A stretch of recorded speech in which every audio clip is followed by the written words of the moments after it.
beliau ini merupakan uh, alumni ya sebenarnya, alumni dari dulu Sekolah Tinggi Kesejahteraan Sosial angkatan 2011. Benar, Mas?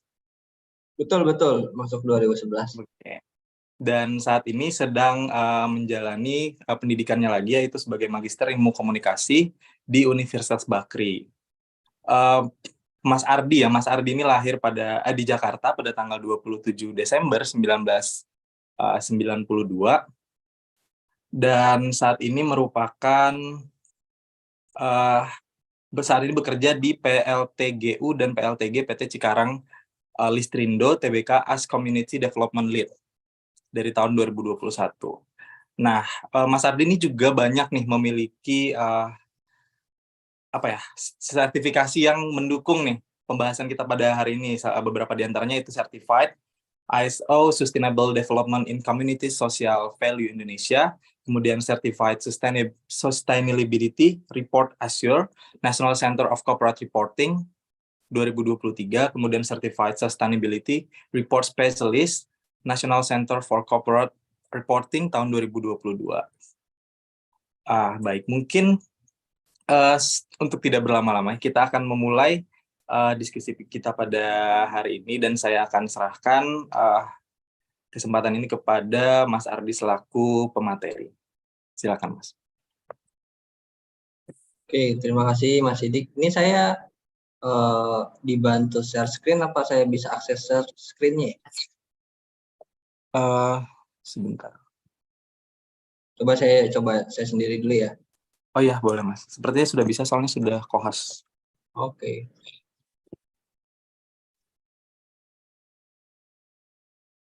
Sudah masuk? Masih loading.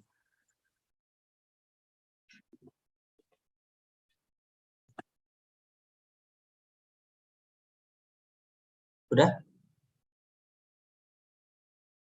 Kalau di saya masih gelap sih, tapi nggak tahu mungkin di partisipan yang lain apakah sudah terlihat?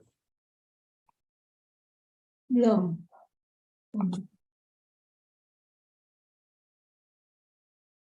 Atau boleh mungkin dibantu ya sama Mas Sidik? Oh ya, baik. Sebentar, saya coba dulu.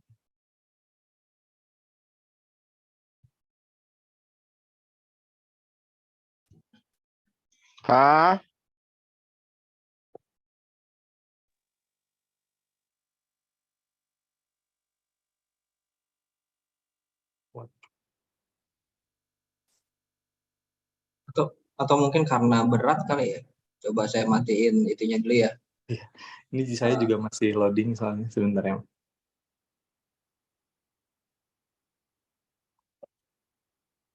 Udah belum?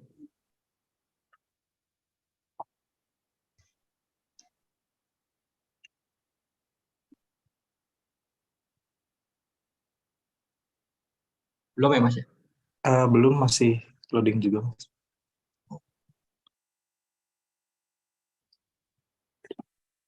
Recording in progress.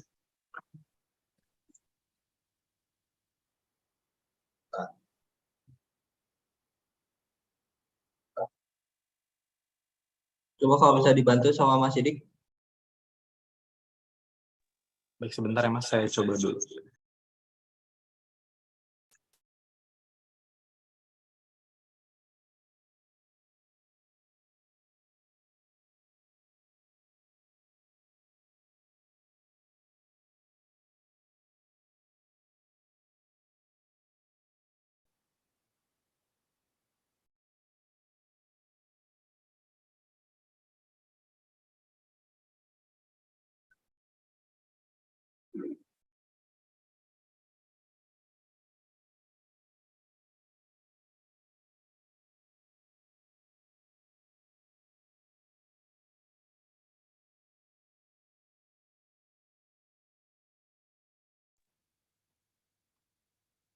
Saya mau minta kepada host mungkin untuk jadiin co-host di akun saya yang satu lagi.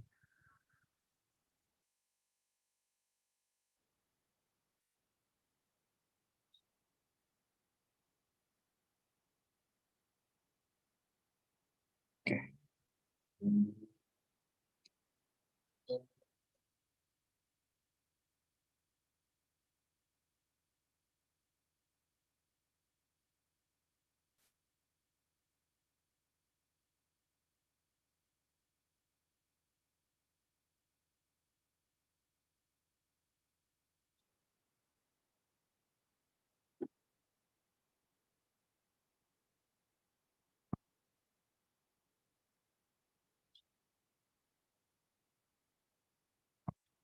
Apakah sudah terlihat? Di saya belum, Mas.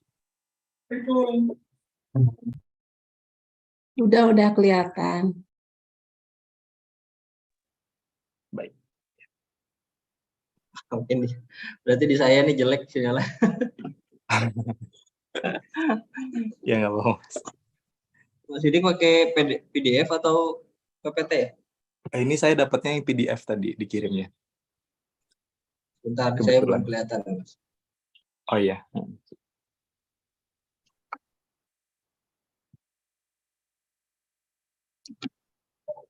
Oh.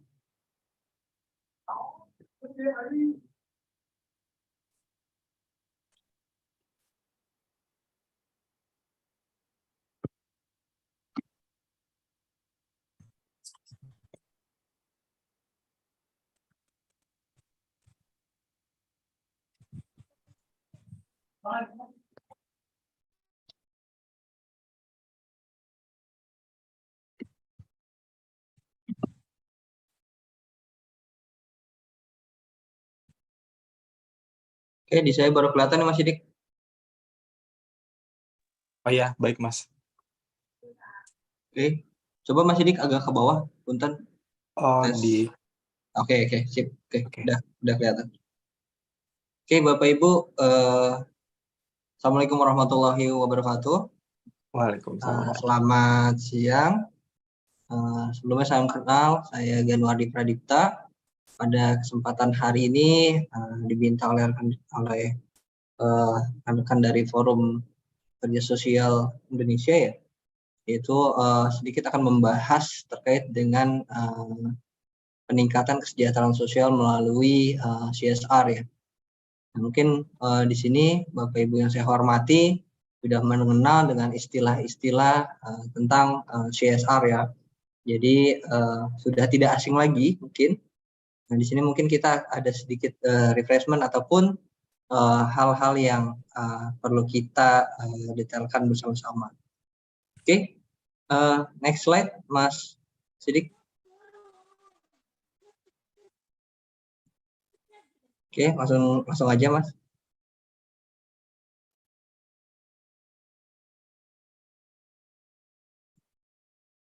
Baik, Bapak Ibu.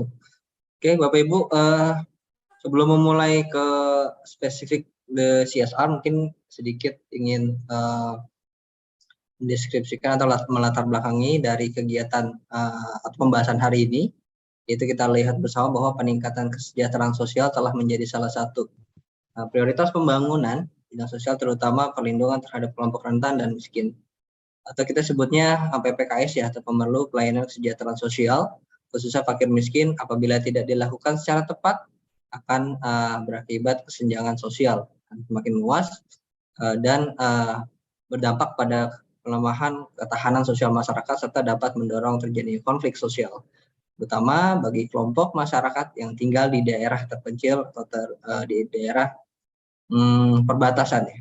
Oke, Bapak Ibu, bahwa sesungguhnya kesejahteraan sosial ini tidak akan tercapai dengan sebuah kolaborasi baik dari pemerintah, dari sektor dunia usaha, dari sektor akademisi, komunitas lokal dan lain-lain sebagainya. Itu kita biasa menyebut itu adalah sebuah kolaborasi pentahelix ya. Nah, di sini salah satu sektor yaitu dunia usaha, bagaimana cara untuk mendukung tercapainya kesejahteraan sosial di sebuah negara, yaitu melalui program corporate social responsibility, atau kita biasa menyebutnya di daerah-daerah TJSL ya, atau tanggung jawab sosial dan lingkungan. Baik, Mas Sidik, next. Nah, berbicara soal CSR, mungkin Bapak Ibu di sini sudah tidak asing lagi ya. Nah, ini mungkin perspektifnya mungkin masih berbeda-beda. Ada orang bilang CSR adalah metode buang-buang uang atau buang-buang profit untuk perusahaan, atau bisa dikatakan bahwa sebagai CSR itu adalah cuman soal rupiah. Ada juga plesetannya CSR itu singkatan dari cuma sosial ranahnya. Ada yang bilang CSR itu singkatan dari candu, sandera, dan racun gitu. Karena berdampak ketika melakukan CSR, kenapa disebut sandera dan racun? Karena biasanya ada metode atau perusahaan yang melakukan CSR itu terus orang bicara soal sustainability, berkelanjutan, tapi tidak tahu arti sesungguhnya dari keberlanjutan itu apa gitu. Sehingga yang dimaksud dengan berlanjut adalah terus-terusan memberikan melakukan bantuan kepada masyarakat secara terus-menerus sehingga ada ketergantungan terhadap masyarakat di sekitar perusahaan. Oke, next lagi Mas Sidik. Baik Bapak Ibu, mungkin di sini sudah juga mengenal ya tentang standar internasional tentang CSR, atau kita biasa sebut itu ISO 26000. Nah, kalau di dalam ISO 26000 ini dia akan menjelaskan secara komprehensif apa itu CSR. Jadi perspektif CSR soal tadi ranahnya cuma sosial, ranahnya cuma bagi-bagi uang, itu harus dihilangkan. Apalagi Bapak Ibu di sini yang mungkin dari sebuah instansi pemerintah juga kalau ingin mengadakan sebuah kolaborasi bersama perusahaan, tentu harus melihat ruang lingkup CSR itu ada di mana saja. Oke, mungkin yang pertama itu ada nomor 1 ya, kita lihat di ISO 26000 itu standar internasional CSR. Yang pertama adalah tata kelola organisasi. Terus yang kedua hak asasi manusia. Di poin ketiga itu ada praktek tenaga kerjaan. Yang poin 5 ada lingkungan hidup.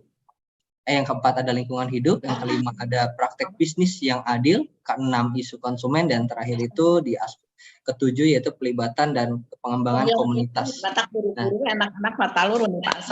Oke. Jadi kalau Bapak Ibu lihat secara garis besar bahwa CSR yang holistik adalah arti dari sebuah CSR adalah responsibility of an organization for the impacts of its decision and activity on society and environment. Nah, jadi kalau dilihat bahwa CSR itu ranahnya bukan hanya soal sosial Bapak Ibu. Jadi ternyata ada beberapa aspek. Dan di sini juga dijelaskan dari ISO 26000, true, transparent, ethical behavior, contribute to sustainable development. Nah, jadi CSR itu adalah memiliki tujuan untuk berkontribusi dalam pencapaian tujuan berkelanjutan atau sebutnya dengan SDGs atau TPB, tujuan pembangunan berkelanjutan gitu. Jadi apa aja sih yang mendukung SDGs itu? Tentunya kalau secara komprehensif di CSR ini ada 7 aspek ini, dari tata kelola hingga pelibatan dan pengembangan komunitas atau pengembangan masyarakat, community involvement and development. Nah, kalau kita lihat bahwa CSR ini ternyata kalau mungkin di daerah-daerah yang belum tahu tentang ISO 26000 itu ruang lingkupnya hanya nomor 7 saja gitu. Dan selalu dipaksakan harus nomor 7. Padahal secara komprehensif itu bukan bicara soal isu-isu sosial saja. Gitu. Ada soal tata kelola organisasi yang dimana tata kelola ini adalah komitmen dari board of director-nya perusahaan, komisioner, dan hingga shareholder ataupun investor-investor di dalam perusahaan tersebut. Lalu diatur dengan ada juga nomor 2, hak asasi manusia, yang dimana bagaimana perusahaan itu mengatur tentang pengelolaan manajemen manusia yang ada di perusahaannya tersebut. Nomor 3, praktek tenaga kerjaan. Nomor 4, lingkungan hidup, yang bagaimana perusahaan menjaga, contohnya dengan AMDAL, contohnya dengan kajian lingkungan, tanggung jawab dalam melakukan terkait dengan karbonisasi atau karbon yang telah dihasilkan. Mungkin sekarang isu yang lagi hits adalah terkait dengan polusi. Nah, itu bagaimana perusahaan itu dapat bertanggung jawab atas karbon yang dihasilkan. Lalu ada praktek bisnis yang adil, dan terakhir yang keenam itu ada isu konsumen, bagaimana menjaga kerahasiaan konsumen, dan terakhir tadi isu sosial terkait dengan pengembangan komunitas. Nah, jadi ISO 26000 ini adalah kalau Bapak Ibu ketahui bahwa ini adalah guidance ya.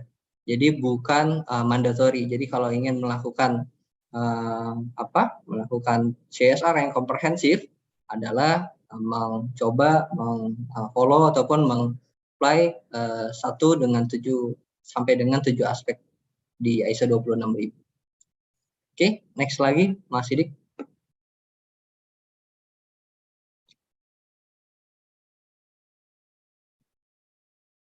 Oke. Nah, ini CSR berdasarkan tingkat kerumitannya menurut Rajati tahun 2013, atau kita sebut biasanya level of CSR. Yang pertama adalah melaksanakan kepatuhan pada hukum peraturan yang berkaitan dengan industri di mana perusahaan beroperasi. Jadi ternyata CSR itu kalau kita lihat adalah bagaimana perusahaan itu menjalankan kewajiban-kewajiban yang terdapat di di tempat di mana dia beroperasi. Ya, contohnya dengan dia mengikuti perda-perda atau regulasi-regulasi yang ada di daerah gitu. Jadi kalau misalnya Bapak Ibu mungkin lihat bahwa perusahaan itu kok nggak pernah melakukan CSR, sunatan massal atau bagi-bagi donasi, sebenarnya kalau di dalam konteks ISO 26000 itu dengan melakukan tanggung jawab menjalankan perda ataupun peraturan-peraturan peraturan daerah maupun di provinsi maupun nasional itu sudah termasuk CSR karena sudah menjalankan praktek dengan baik sesuai dengan regulasi yang ada. Lalu di poin kedua itu terkait dengan filantropi. Nah, ini biasa mungkin familiar ya, ada donasi, membangun infrastruktur, membangun sarana pendidikan dan sarana ibadah. Lalu yang ketiga ada community development, pemberdayaan masyarakat atau komunitas, yaitu membina masyarakat untuk dapat meningkatkan kualitas hidup mereka, misalnya melalui pelatihan pertanian, pelatihan kewirausahaan dan kaum wanita dan lain sebagainya. Oke, next lagi Mas.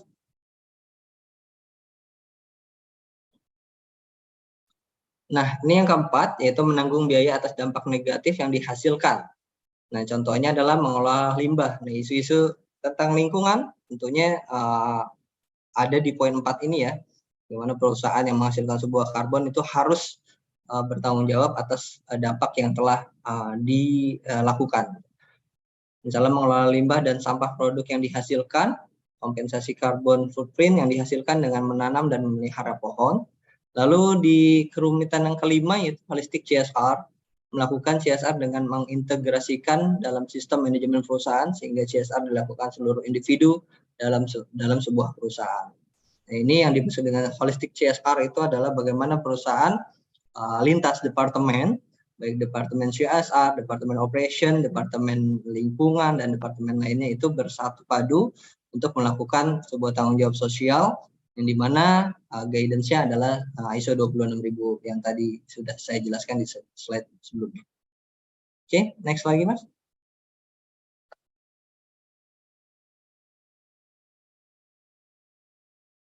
Oke, ini yang terakhir yang terkait dengan kerumitan dari melaksanakan program CSR, itu yakni menciptakan mata pencaharian berkelanjutan bagi komunitas melalui penciptaan kewirausahaan sosial atau community enterprise bagi masyarakat sehingga dapat mencapai keadilan sosial. Nah, ini biasa dilakukan oleh perusahaan-perusahaan yang dimana dalam proses bisnisnya itu dia melibatkan komunitas lokal. Misalnya ada perusahaan, contoh Unilever ya, kalau Bapak Ibu lihat kecap Bango gitu ya. Kalau dilihat bahwa sebenarnya kecap Bango itu adalah hasil biji-bijinya ataupun pertaniannya hasil kolaborasi antara Unilever dengan masyarakat lokal, tapi mengikuti standar-standar perusahaan, standar internasional perusahaan sehingga menjadi standar-standar yang dimiliki oleh perusahaan dan dimiliki standar-standar yang dimiliki oleh internasional. Nah, kalau Bapak Ibu lihat juga bukan hanya Unilever, misalnya ada Nestle, terus juga beberapa mungkin kayak sektor di pembangkit ya. Pembangkit itu biasanya terkait dengan pembangkit listrik.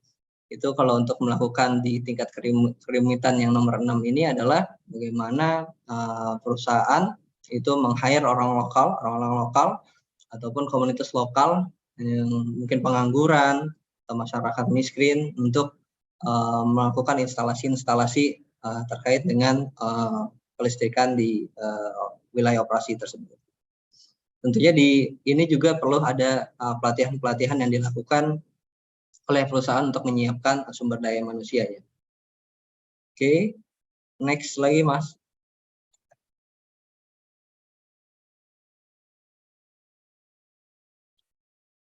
Baik Bapak Ibu, kita sepakati ya bahwa CSR is not the way you contribute profit. Jadi bukan giveaway ataupun bukan bagi-bagi donasi atau bukan lagi bagi-bagi profit. Nah, jadi CSR itu sudut pandangnya atau Bapak Ibu yang mengikuti kegiatan workshop hari ini sudah harus memiliki perspektif yang berbeda ketika berbicara soal CSR. Gitu. CSR bukan lagi soal uang, bukan lagi soal cuci gudang sebuah perusahaan ataupun jatah reman ya sebutnya di sekitar wilayah perusahaan. Oke, next Mas.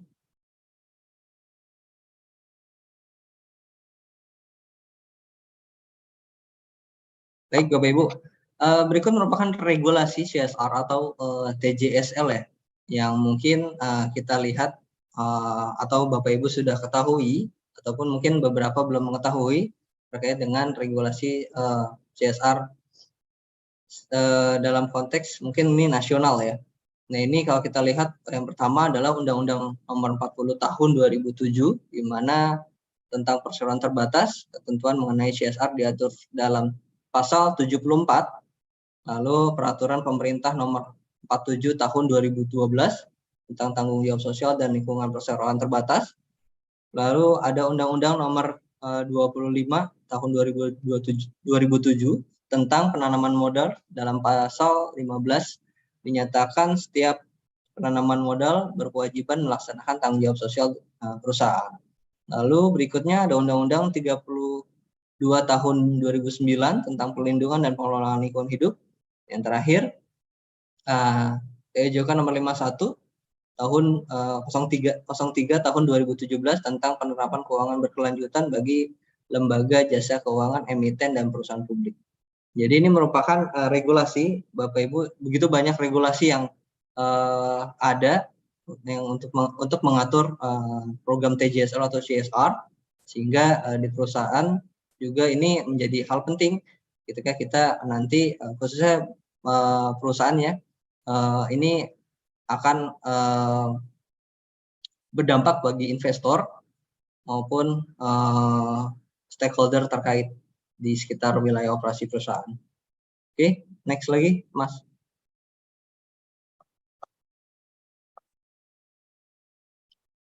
Baik.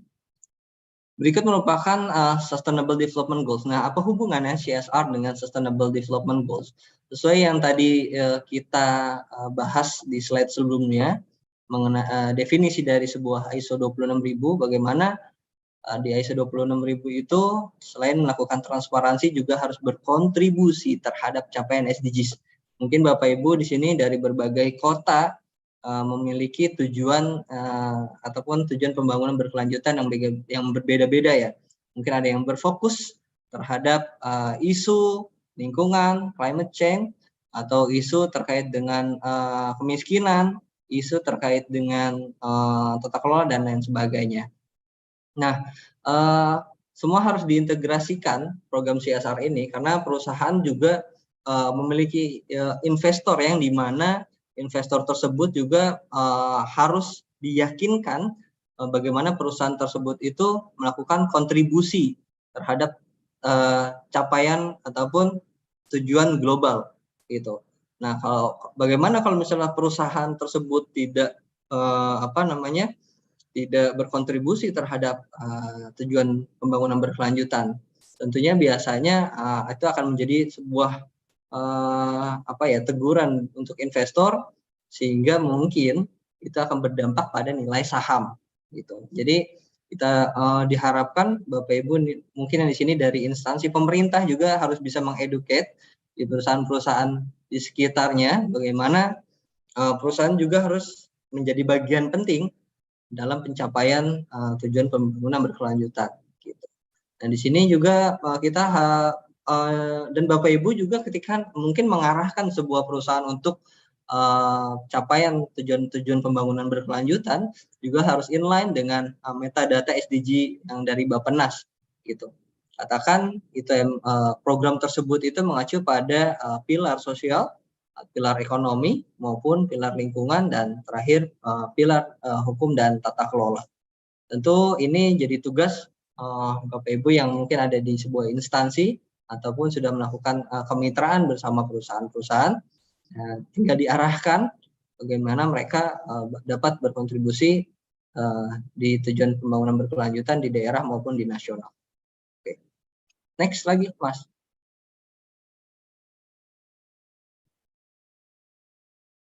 Oke, Bapak Ibu, berikut merupakan best practice ya program CSR dari PT Cikarang Listrindo Tbk di mana saya bekerja.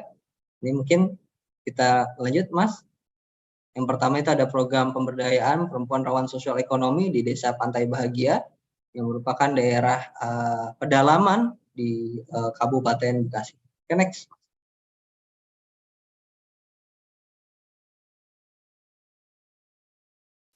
Oke, Bapak Ibu, berikut merupakan tujuan CSR perseroan. Jadi Cikarang Listrindo, tempat saya bekerja saat ini, memiliki tujuan CSR yang dimana memiliki target itu disebut dengan TMP atau terdidik, mandiri, produktif yang berkelanjutan. Dan tentunya TMP ini sudah disusun, ada tim perumusnya di mana itu melibatkan beberapa unsur-unsur, baik itu dari multidisiplin itu di ilmu sosial, lingkungan, dan sifatnya operasional. Nah, ini kalau dilihat bahwa dalam menyusun sebuah program CSR, berbagai dari departemen itu dilandasi dari social and stakeholder mapping. Nah, ini tujuannya apa sih social dan stakeholder mapping?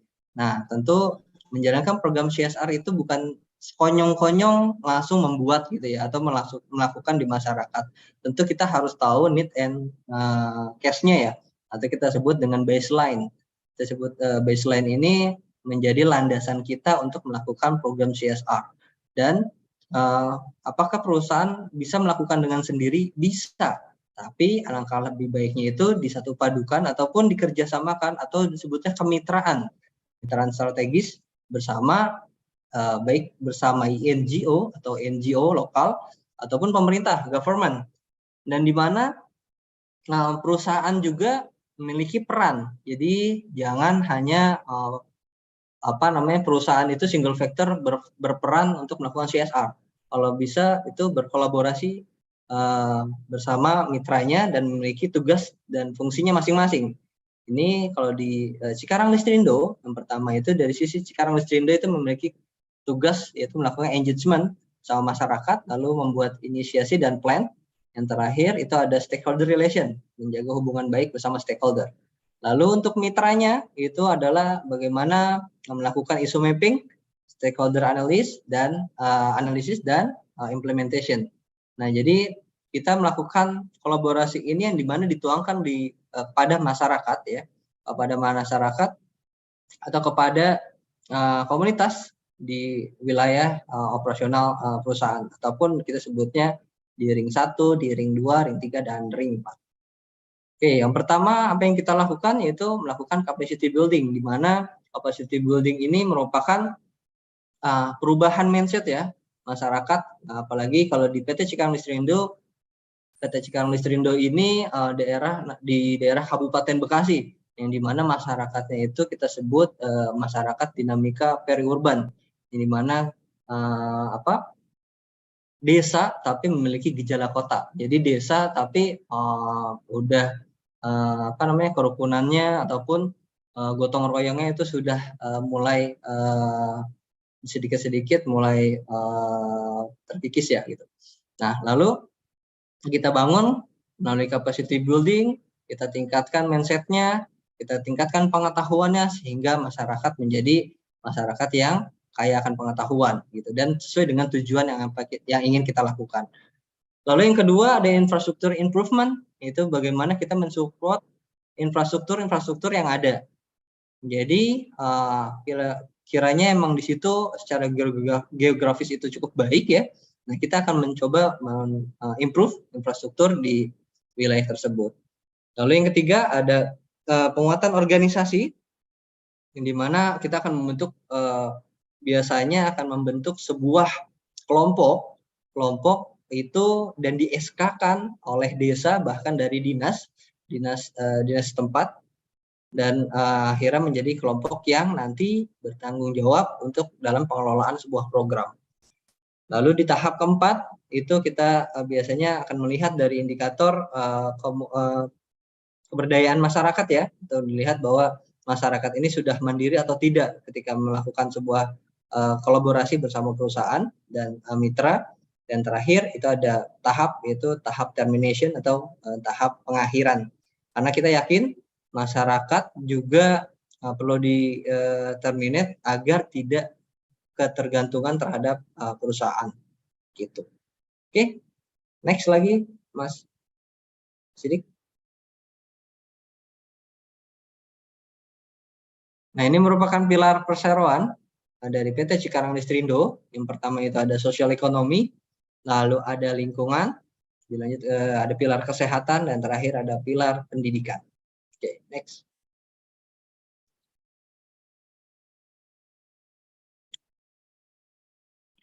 Baik, Bapak Ibu, bagaimana Cikarang Listrindo ini merumuskan sebuah program CSR yang berkelanjutan. Ini kalimat berkelanjutan ini suka salah persepsi ya. Ada yang berkelanjutan itu diulang-ulang atau terus-menerus gitu. Nah, ini sustainability news biasa kita pakai adalah untuk bagian dari merumuskan ataupun target dampak apa yang kita hasilkan ke depan. Jadi 1 tahun ke depan itu kita udah coba menganalisis dampak-dampak yang akan kita lakukan dari sebuah program yang nanti dilaksanakan oleh masyarakat. Yang pertama itu ada nature. Nah, ini biasanya kita untuk program ini terkait dengan unsur-unsur lingkungan. Nah, ini bagaimana perusahaan juga tidak akan mengganggu ataupun tidak akan merusak tatanan lingkungan hidup yang ada di desa ataupun di wilayah binaannya. Nah, kita coba untuk melakukan konservasi atau rehabilitasi sebuah lokasi yang dimana mungkin dampak dari sebuah operasional perusahaan. Lalu ekonomi yang biasanya terkait dengan kemiskinan. Nah, bagaimana perusahaan juga berkontribusi dalam pencapaian penentasan kemiskinan di sebuah desa. Misalnya ada lapangan kerja ataupun kita melakukan program-program pemberdayaan masyarakat dan UMKM. Lalu berikutnya di well-being itu ada biasanya kita akan melihat dari sisi level edukasi, terus kebahagiaan masyarakat sekitar terhadap dampak dari sebuah operasional perusahaan. Lalu juga dilihat dari mental cara berpikir, terus agent level, tingkat kesadaran kebersihan, dan terakhir itu tingkat keterampilan. Dan terakhir terkait dengan society, bagaimana masyarakat di sini kita meningkatkan culture atau keindahan di sebuah tempat dilaksananya program CSR. Lalu ada terkait dengan education, health, dan terakhir terkait dengan kebudayaan atau kita sebut dengan biasa itu kebudayaan yang biasa dilakukan dari turun temurun ya. Nah itu biasanya kita coba untuk kolaborasikan program-programnya dengan target CSR yang kita akan lakukan. Oke, next.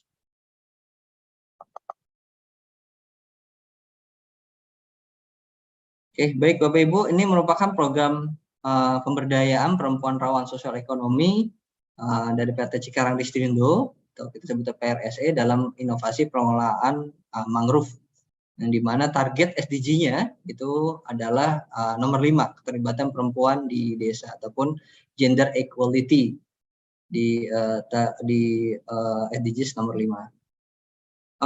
Kalau Bapak Ibu lihat bahwa Desa Pantai Bahagia ini di sini sebelah kanan ya Bapak Ibu mungkin bisa lihat ya, merupakan daerah pesisirnya Kabupaten Bekasi. Nah ini kurang lebih kalau dari pusat kota Kabupaten Bekasi itu 2 jam, jadi sama dengan seperti di Bandung. Jadi ini merupakan daerah yang daerah pesisir. Nah kalau Bapak Ibu mungkin teliti kembali petanya itu kenapa ada yang warna hijau, itu ada terkikis ataupun menghilang ya sedikit demi sedikit. Nah itu ternyata daerah tersebut merupakan daerah abrasi Bapak Ibu. Jadi setiap mungkin bulan purnamanya seperti tadi malam ada super moon. Nah itu daerah tersebut biasanya akan terjadi banjir ataupun apa namanya sebutnya ya, banjir rob air laut. Nah ini desa ini juga di sebelah utara dibatasi Laut Jawa. Ini hasil dari kajian social mapping kita Bu bersama dengan akademisi. Lalu sebelah selatan dibatasi oleh Desa Pantai Sederhana, sebelah barat dibatasi oleh Teluk Jakarta, sebelah timur dibatasi oleh Desa Pantai Bakti. Nah ini kalau jadi sebelah-sebelahan sama dengan kalau dilihat dari pesisir itu biasa akan terlihat dari Muara Karang atau daerah Jakarta Utara ya. Gitu. Nah jadi ini sebelah-sebelahan antara Jakarta dan Bekasi. Oke, next lagi Mas. Nah, tentang program pemberdayaan rawan sosial ekonomi atau PRSE melalui inovasi pengelolaan mangrove. Nah, kenapa sih kita memiliki tujuan ke sini? Nah, program pemberdayaan perempuan rawan sosial ekonomi atau program PRSE ini merupakan program inovasi pengelolaan mangrove berbasis kelompok ibu-ibu.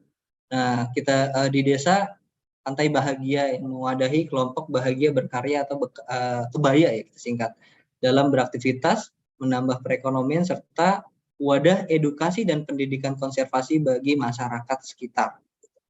Fungsi dari kelompok kelompok kebaya kita sebutnya ya. Kita membentuk namanya kelompok kebaya untuk menjadi organize yang program pemberdayaan ini di desa tersebut. Itu adalah untuk mengedukasi dan menstimulus ibu-ibu dalam beraktivitas agar terus berinovasi sehingga dapat mengenalkan daerah namanya Muara Gembong menjadi wilayah konservasi yang berkelanjutan. Gitu. Nah tujuan dari fokus ini yaitu pertama adalah pelestarian lingkungan, penguatan sosial ekonomi, dan sesuai dengan Permensos 08 tahun 2021 dan ini juga inline dengan program SDGs nomor 5 yang dimana perempuan memiliki hak yang sama dalam peningkatan taraf sosial ekonomi dan lingkungan. Nah, kegiatan ini kita berkolaborasi. Tentu yang sudah saya infokan tadi bahwa kita berkoordinasi atau berkolaborasi yang pertama dengan Pemprov Jawa Barat, lalu komunitas lokal, lalu DLH, ada pemerintah Kabupaten Bekasi, dan terakhir ada dari komunitas lingkungan kita yang disebut dengan Agri Conservation. Oke, next lagi Mas.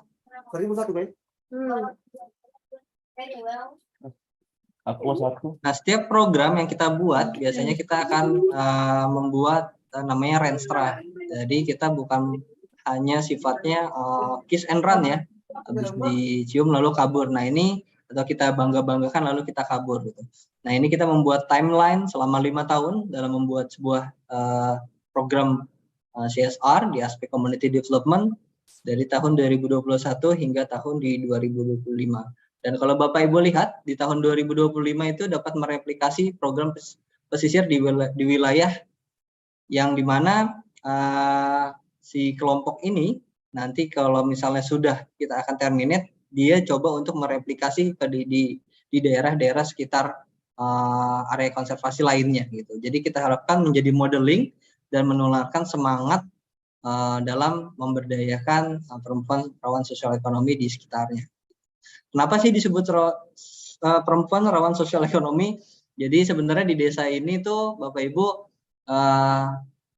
suaminya rata-rata pekerja di pantai ya, dan itu kurang lebih hasil studi kita selama 2 minggu kita penelitian di sana, itu rata-rata pulangnya itu lama. Jadi 2 minggu di laut terus baru pulang, atau seminggu di laut itu baru pulang. Nah, ini kita lihat bahwa ibu-ibunya ini dan anak-anaknya ini terkait dengan kebutuhan sehari-hari kurang mendapatkan perhatian ya, sehingga biasanya itu ada namanya Bank Emok ya, Bank Emok yang menawarkan jasa untuk pinjaman tentu dengan bunga yang cukup tinggi. Nah, oleh karena itu kita memiliki target untuk masyarakat ataupun ibu-ibu di sana yang mendapatkan yang terkait dengan rawan dengan sosial ekonominya, kita bina sehingga ketika bapak-bapaknya di laut itu mereka dapat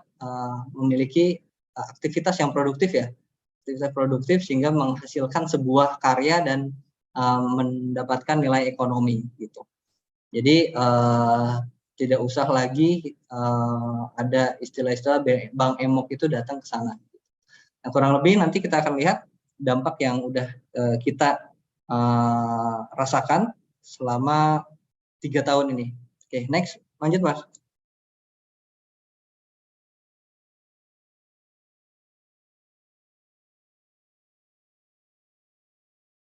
Oke, nah ini kegiatan pemberdayaan yang kita lakukan. Yang pertama itu ada terkait dengan edukasi ya. Ini mungkin dari pojok sebelah kiri, ini pertama terkait dengan bantuan komputer 1 unit dengan WiFi. Karena kalau Bapak Ibu datang ke daerah tersebut, itu kenapa kita kasih WiFi dan komputer? Kalau Bapak Ibu datang ke sana, itu sinyalnya itu GSM ya, itu kita sebutnya geser sedikit mati gitu. Jadi benar-benar nggak ada sinyal. Nah, kita coba bangun WiFi di sana dan 1 unit komputer untuk mengeduket mereka supaya terkait dengan digitalisasi juga sudah paham ya. Lalu yang kedua itu ada kegiatan pelatihan fotografi, karena mereka punya olahan-olahan mangrove dari Rhizopora, terus dari Avicennia, jenis-jenis mangrove-nya itu dikelola sehingga menjadi sebuah produk-produk UMKM. Yang terakhir ini berikutnya ada sharing knowledge. Nah, kita kerjasama dengan DLH Provinsi untuk melakukan sosialisasi pemberdayaan perempuan dan konservasi. Bagaimana di sini ternyata perempuan menjadi perempuan yang dinilai sebagai PRSE ini menjadi target grup untuk pelopor dalam konservasi di daerah Desa Pantai Bahagia. Lalu berikutnya ada penanaman mangrove rutin di Desa Pantai Bahagia, itu yang dilakukan oleh Perseroan. Setiap tahun kami nanam 5.000 sampai 10.000 mangrove, jenisnya Rhizopora. Lalu ada pelatihan strategi pemasaran digital UMKM. Kita juga sudah melakukan pelatihan yang bekerja sama dinas setempat juga ada dari pihak-pihak ekspert di bidang UMKM. Lalu ada bantuan sarana air bersih dari MCK untuk masyarakat Desa Pantai Bahagia, dan terakhir monitoring stok karbon. Jadi mangrove yang kita tanam tentunya juga kita akan hitung berapa karbon yang dihasilkan gitu, ataupun karbon yang bisa ditangkap oleh mangrove kita. Nah, kenapa sih kita melatih masyarakat di situ? Kenapa juga kita harus memberikan sarana air bersih? Jadi kalau Bapak Ibu datang ke sana, mungkin kapan-kapan bisa berkunjung ke daerah tersebut. Daerah tersebut itu kondisinya cukup parah ya, mungkin kayak habis kena tsunami Aceh gitu ya. Jadi daerah rumah-rumahnya ada yang sudah ditinggal karena sering terkena abrasi air laut gitu. Nah ini ke depan kita mempunyai visi atau visi misi yang dimana nanti terwujudnya pusat edukasi mangrove pertama di Kabupaten Bekasi yang bekerja sama dengan Provinsi Jawa Barat dan Kabupaten. Oke, next lagi, Mas.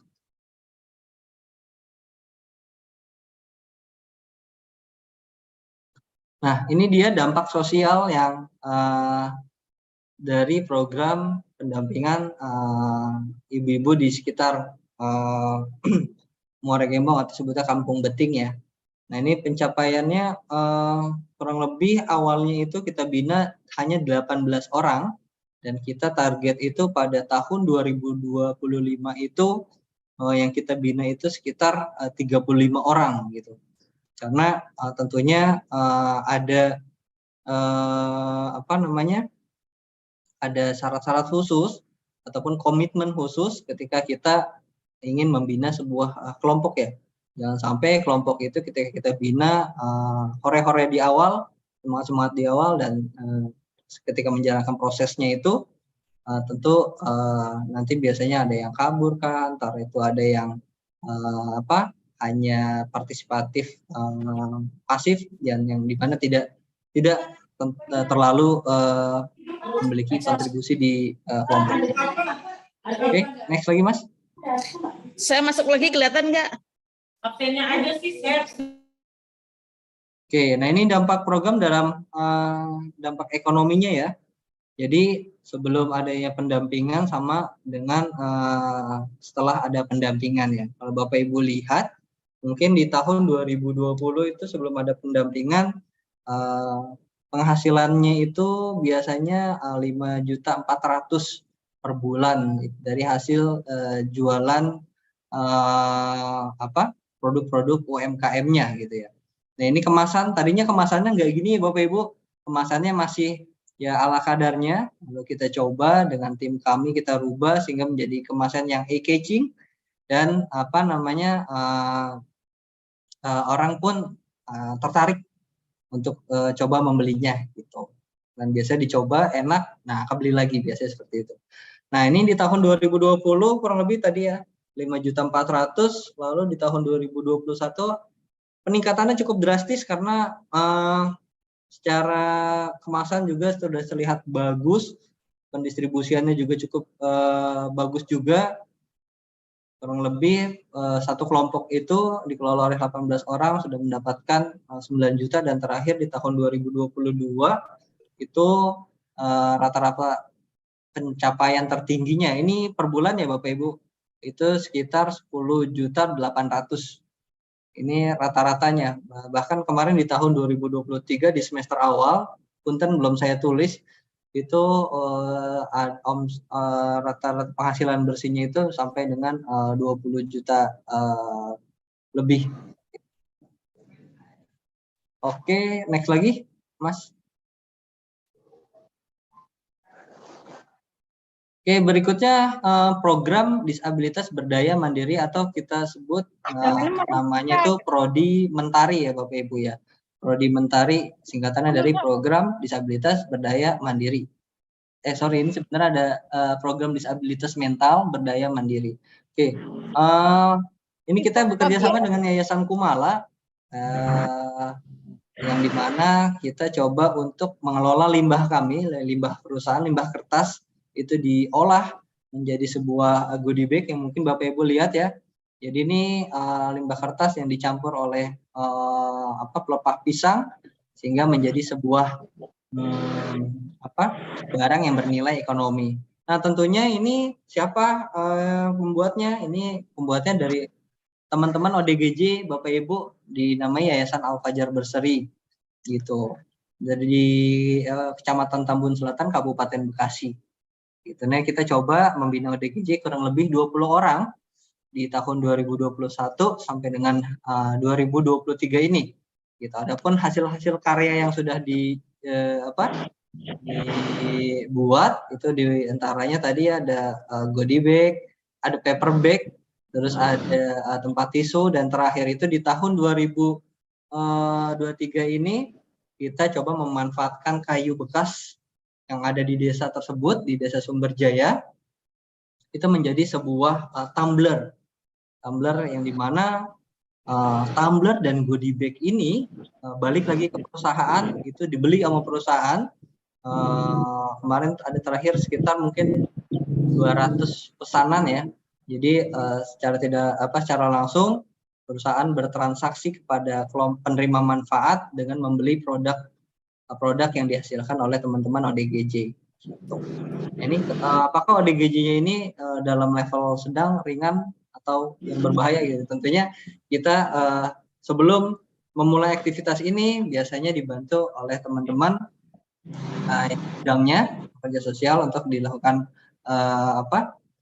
asesmen terlebih dahulu, di mana ODGJ ini yang kira-kiranya sudah bisa diajak kolaborasi dalam membuat sebuah produk. Gitu. Oke, next lagi, Mas Sidik. Nah, ini Bapak Ibu, selain yang tadi juga ada kayu-kayu bekas dari perusahaan ya, yang biasanya diberikan kepada yayasan Al-Fajar Berseri. Nah, ini kalau Bapak Ibu datang ke yayasan Al-Fajar Berseri ini, yayasannya itu bersih Bapak Ibu, terus juga rapi, dan ya termasuk panti yang jadi percontohan ya di daerah Kabupaten Bekasi, gitu. Karena cukup kreatif dan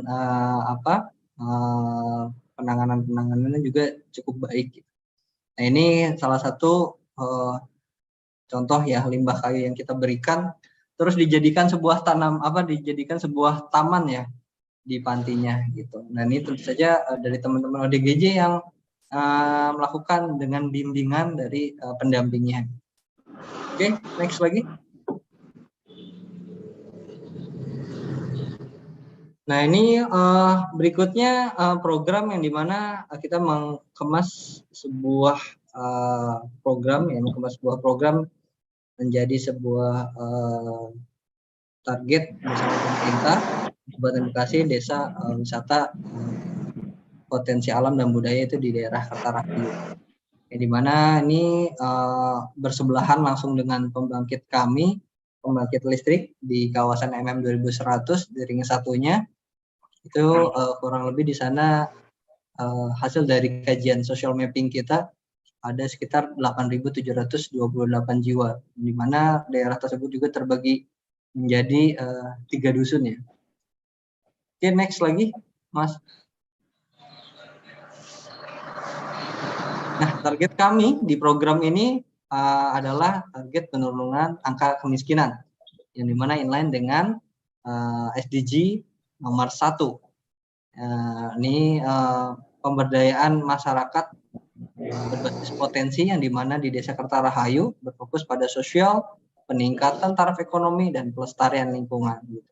Nah, kurang lebih kita mengambil database-nya ini, angka kemiskinan ini berdasarkan dari penerima program PKH dan program BPNT yang berkolaborasi dengan akademisi setempat. Kita kolaborasinya juga bersama dinas-dinas terkait, baik dari dinas provinsi maupun dari dinas kabupaten, ada komunitas lokal dan ada komunitas-komunitas lainnya. Oke, next lagi, Mas.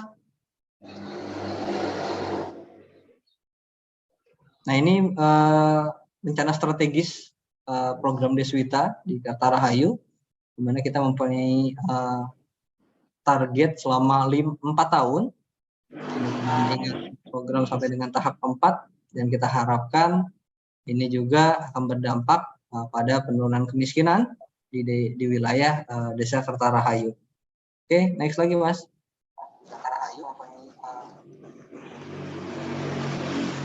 Nah, ini kegiatan-kegiatan yang kita lakukan. Yang pertama adalah penyusunan rencana kerja.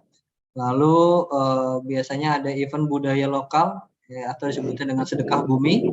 Lalu pelatihan pengelolaan desa wisata digital UMKM, pelatihan digital marketing, branding pariwisata, infrastruktur agrowisata, dan terakhir itu ada bantuan terkait dengan sepeda listrik, bertujuan untuk mengedukasi tentang elektrifikasi sebuah kendaraan. Jadi jangan sampai ada desa wisata mempunyai perspektif green zone, tapi tidak terlalu familiar tentang electrical kendaraan listrik dan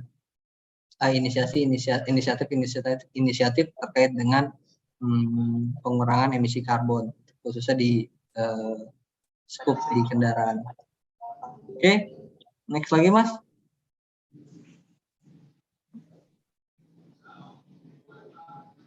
Nah, ini jumlah kunjungan wisatawan pada tahun 2022. Kalau untuk di 2023 karena ini masih di masuk semester 2, jadi kita belum coba kemarin kalkulasikan ya. Jadi yang pertama itu ada di bulan Januari sampai Juli di tahun 2022 itu kurang lebih wisatawan domestiknya itu 5.347 orang. Lalu ini hitungannya per orang berdasarkan tiketing yang dilakukan oleh teman-teman. Lalu ada Agustus sampai dengan Desember di semester 2 itu dari Bekasi, Bogor, Jakarta kurang lebih ada peningkatan karena ada hari libur ya, hari anak-anak sekolah pada libur itu meningkat cukup signifikan, itu ada 8.755. Jadi dengan total kurang lebih wisatawan yang datang ke desa wisata tersebut 14.102 jiwa. Oke, tentunya ini berdampak pada perekonomian masyarakat sekitar, sehingga masyarakat sekitar memiliki kegiatan yang produktif dan menghasilkan perputaran ekonomi mikro di desanya. Oke, next lagi. Nah, ini yang terakhir terkait dengan program bencana. Kalau kita lihat di PPKS ya mungkin ya ada yang merupakan PPKS nomor berapa ya kalau salah itu terkait dengan korban bencana alam. Nah, ini juga kita target ini ada di ring 2 kami, wilayah nasional kami yang inline dengan SDG nomor 11 di Desa Labansari. Jadi Bapak Ibu, kalau Bapak Ibu lihat ya, petanya itu ada pertemuan antara Kali Citarum dengan Cibeet ya. Cibeet itu hulunya di Bogor, Citarum itu hulunya di Sumedang, Sumedang, terus di Bandung, Purwakarta, Karawang dan lain sebagainya gitu.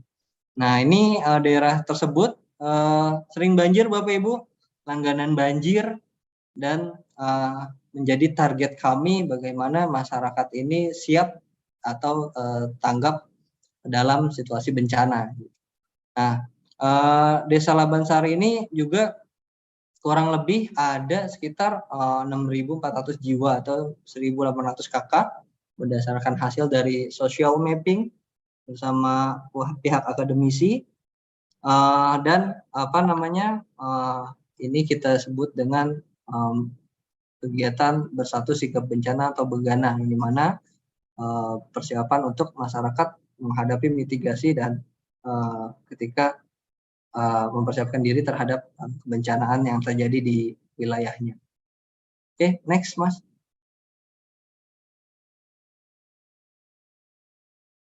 Oke, program Begana ini merupakan penanggulangan bencana berbasis masyarakat, memperkuat kesiapsiagaan masyarakat tentang bahaya risiko bencana, membentuk jejaring siaga bencana untuk mengoptimalkan potensi dan sumber daya untuk penanggulangan dan kesiapsiagaan bencana.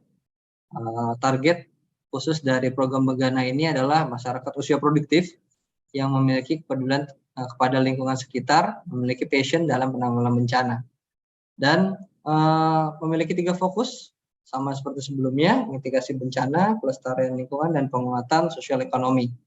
Yang dimana kami membentuk sebuah tim kerja, ataupun kita sebutnya itu tim kerja masyarakat siaga bencana, singkatannya itu TKMSB.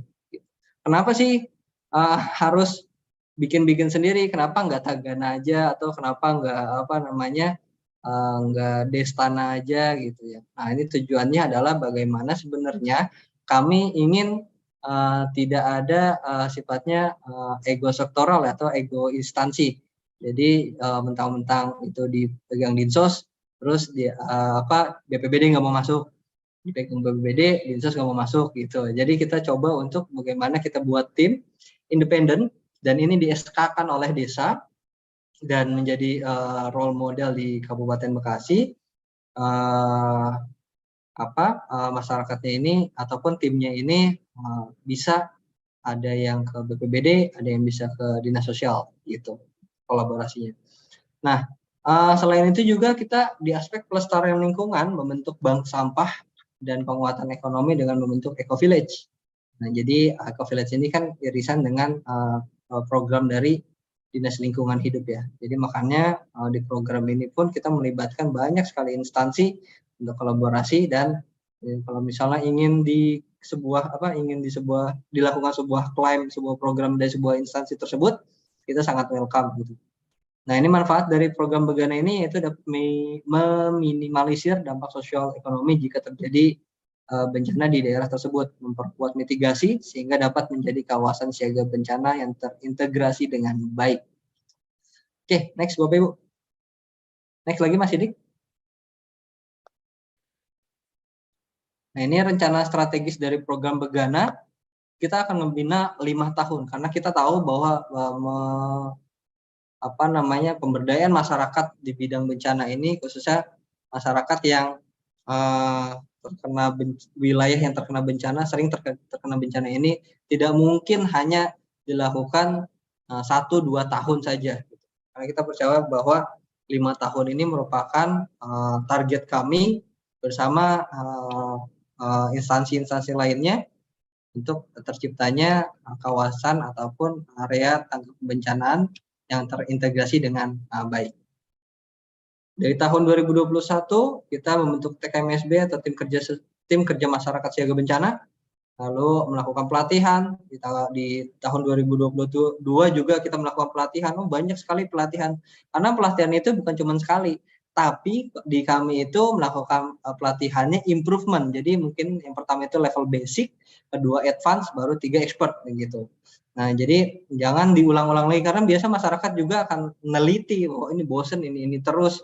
Nah, sehingga itu yang bikin masyarakat enggan mau belajar kembali karena ngerasa saya udah pernah gitu. Nah, karena mungkin ada beberapa juga yang mungkin ikut pelatihan cuman incer SPPD-nya ya Bu, atau incer uang sakunya. Nah, itu karena mungkin masyarakat juga udah bosan gitu. Nah, makanya kalau di kami biasanya kita ada sebelum pelatihan itu kita coba sosialisasikan kembali sehingga sesuai dengan kebutuhannya. Nah, ini di tahun 2023 juga kita harapkan terciptanya Pentahelix Collaboration bersama dengan jadi kita harapkan TKMSB ini di tahun 2023 ini dia udah punya mitra. Nah, terbukti dengan kelompok yang kita bina ini sekarang sudah bekerja sama dengan 2 instansi, bahkan 3 instansi, baik dari dari BPBD maupun dari dinas sosial gitu. Dan ada bekerja sama dengan komunitas-komunitas nasional lainnya. Nah, ini di tahun 2024 terbentuknya kawasan siaga bencana yang terintegrasi dengan masyarakat sadar akan pelestarian lingkungan. Jadi bencana itu tentu juga kita mengajarkan pelestarian lingkungan ya Bapak Ibu, jangan buang sampah sembarangan, jangan buang sampah ke sungai gitu. Nah, ini memang PR ya untuk apalagi terkait dengan kasus-kasus persampahan di Sungai Citarum. Ini juga kita coba mengedukasi masyarakat supaya tidak buang langsung sampah ke Sungai Citarum. Dan di tahun 2025 kita harapkan menjadi desa percontohan dalam kesiapsiagaan bencana, dapat mereplikasi program di wilayah-wilayah yang terdampak bencana. Oke, next Mas. Nah, ini kegiatannya Bapak Ibu, yang pertama ada pelatihan manajemen penanggulangan bencana, itu kolaborasi dengan dengan Puskasi Poltekkes Bandung. Lalu juga kita ada sharing knowledge rutin ya. Jadi biasanya ilmu itu tidak akan lupa kalau misalnya ditularkan ke orang lain. Jadi mengulang-ulang terus. Nah, kita coba ada namanya sharing knowledge Bapak Ibu.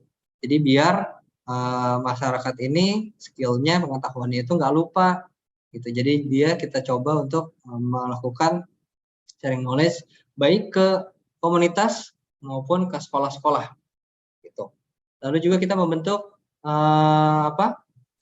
EBT itu early warning system.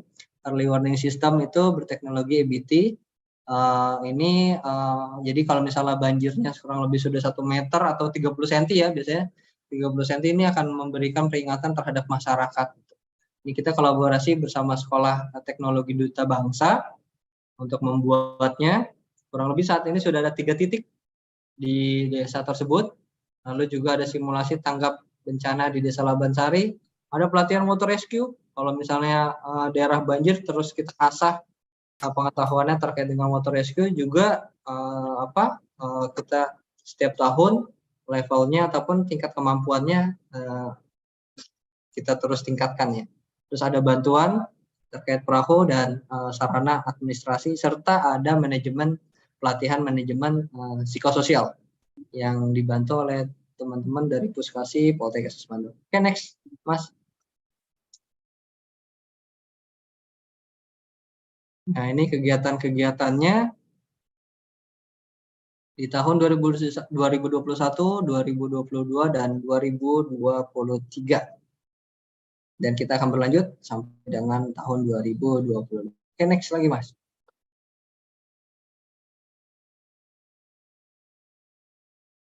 Nah, Bapak Ibu, ini merupakan dari hasil evaluasi yang dimana ternyata hasil dari program kami yang kita canangkan atau kita lakukan di desa tersebut direspon baik oleh pemerintah desa sehingga ada namanya Perdes kawasan siaga bencana di Desa Labansari.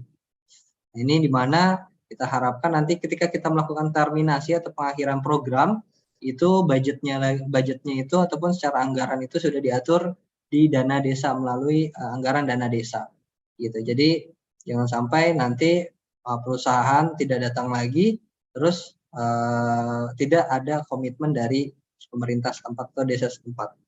Nah, ini ada juga evaluasi indeks kepuasan masyarakat. Alhamdulillah hasil dari indeks kepuasan masyarakat ini kategorinya baik dengan skor 3,05 dengan nilai konversi 76,33. Jadi kalau dikatakan dari skor tersebut memiliki dampak yang cukup signifikan dari sisi pengetahuan, skill, dan dampak kesiapsiagaan bencana di daerah Desa Labansari. Oke, next lagi.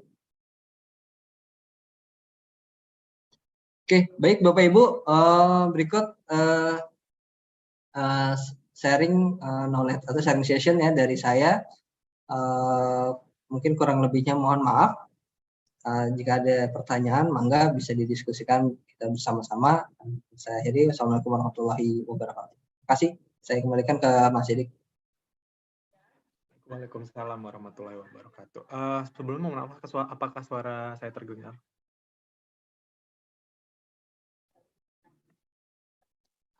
Halo?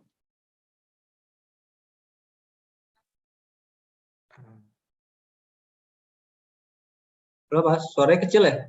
Halo? Apakah? Oh, kecil ya? Iya, suaranya kecil. Halo? Halo? Masih kecil kah? Iya, di saya sih suaranya kecil ya. Nggak tahu teman-teman yang lain. Sebentar mungkin.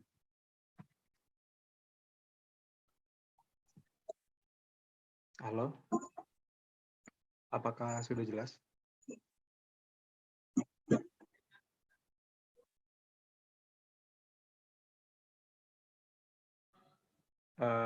Ya baik, mungkin terima kasih kepada Mas Ardi ya atas pemaparan materinya. Saya mungkin ada meng-highlight beberapa kalimat nih dari Mas Ardi. Seperti CSR itu bukanlah bagi-bagi profit atau bukanlah cuci gudang dan lainnya. Mungkin ini sangat membuka mindset saya juga ya terhadap pemahaman saya terhadap CSR itu sendiri, karena memang ya mungkin sebagai awam, mungkin beberapa awam menganggap ya mungkin seperti itu CSR, padahal ternyata lebih luas daripada itu. Nah, mungkin saya akan membuka sesi tanya jawab bagi beberapa penanya yang ingin bertanya. Bisa menyampaikan pertanyaannya. Mungkin saya buka dulu 3 penanya ya di awal. Silakan.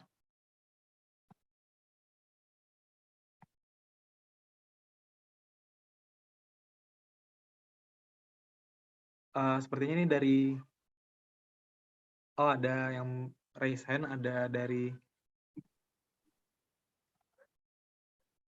Bapak Kuswara dan Bapak Budi ya.